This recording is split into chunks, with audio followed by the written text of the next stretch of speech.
Hi there, Carol Ann, Queen of Scraps. I'm just coming to you today to do the assembly video for the October card that we are going to be, it's going to be a freebie for people who purchase with me during the month of October.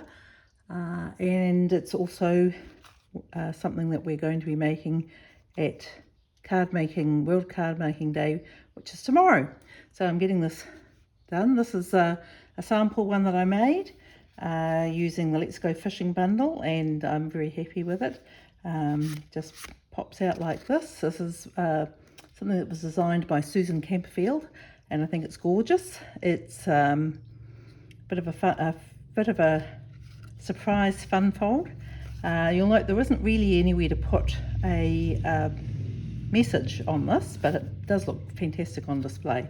I did put a little space on the back, but I realise it's made it not quite as springy because it's, so I wouldn't recommend doing that on your one. If you want to put a panel on, just put it on one side, but you'll see what I mean when I get up to that bit. So that was the one I just made with current products.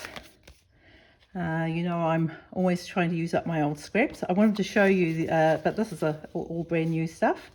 And I wanted to show you that it does fit into a standard envelope. I think Susan Camperfield called this a flying seagull card. And you'll see why.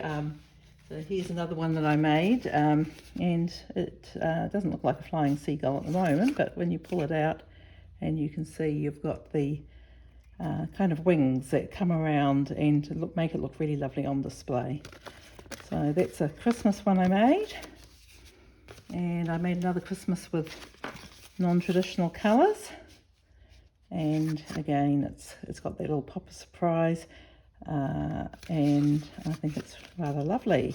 So I've got another one again. This is using the last of my DSP from last month's challenge, but I'm being a bit sneaky and getting another couple of cards in. So you're going to need a bit more than a sheet of cardstock for one card, but I think it's such an attractive card. It's worth putting a bit more cardstock into it. We're going to first of all cut this down to size, and it's just a little bit bigger than a square, so be careful that you don't turn it round once you've cut it, because it's almost a square, because we're cutting at 21.5. If you're getting this as a freebie from me, it will already be cut up, but I'm including the instructions, cutting sizes obviously, so you can make more. So before we turn it, there we go, 21.5. Before we turn it, we're going to score it, and we are going to score it at 6.5.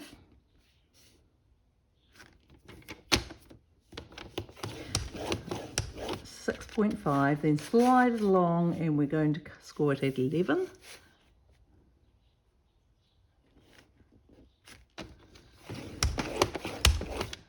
And then the final score is at 16.5. Just over the edge of the scoreboard, of the trimmer. Now we're going to turn it, and we are going to cut it in half, so that's at 10.5. Make sure we've got everything nicely square, and it's time to slice it through.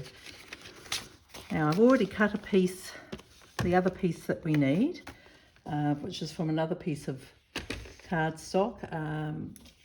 You may have scraps that will work for. This is a 10.5 centimetre square.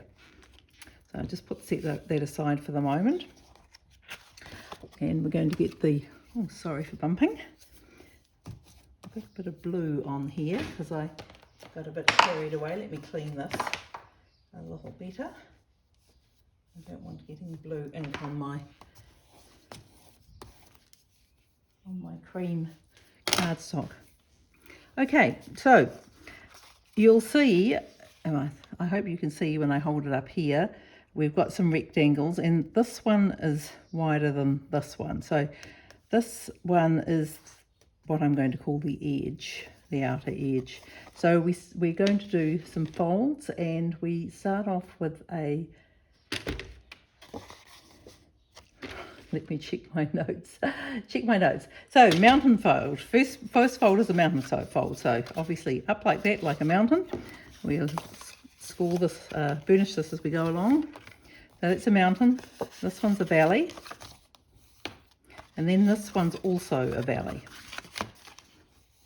Okay, so put that there. Now this piece is exactly the same, and we're going to do it exactly the same way. So start off with the mountain,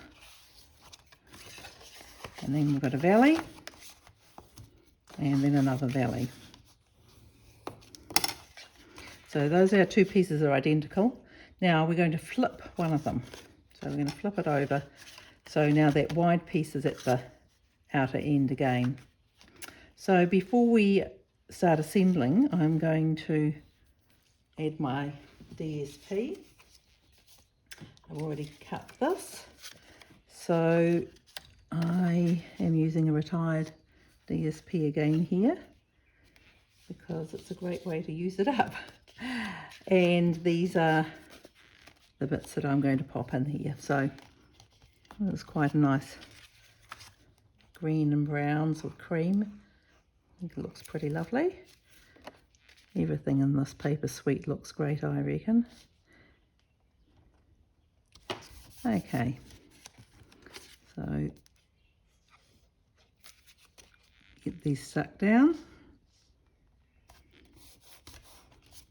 And the same on this one.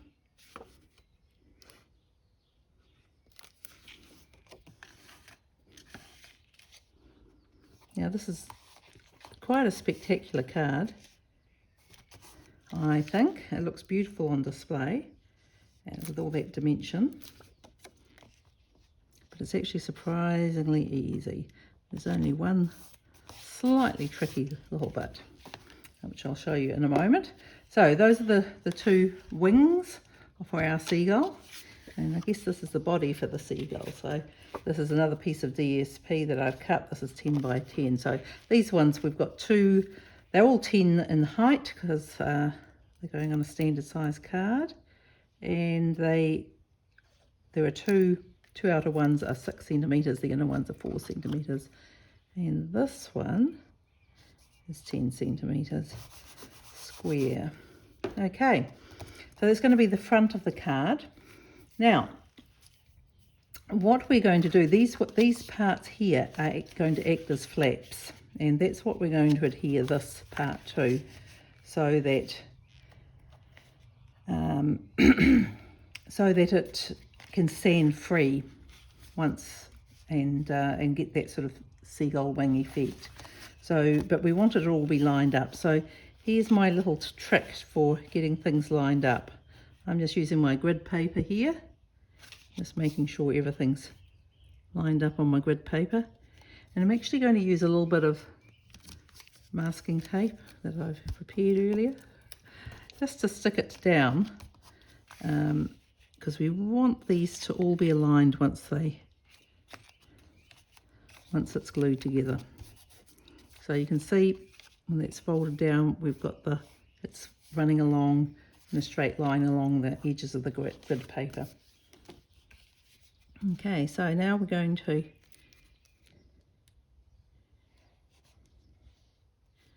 put glue just on the flaps here, and we're going to centre this piece here. Oop, just keep everything straight, and you can see it falls in between those score lines, and we make sure it's aligned at the bottom and the top. Okay, so that is pretty much it. We just have to decorate it. I'm just going to slip these pieces of tape off.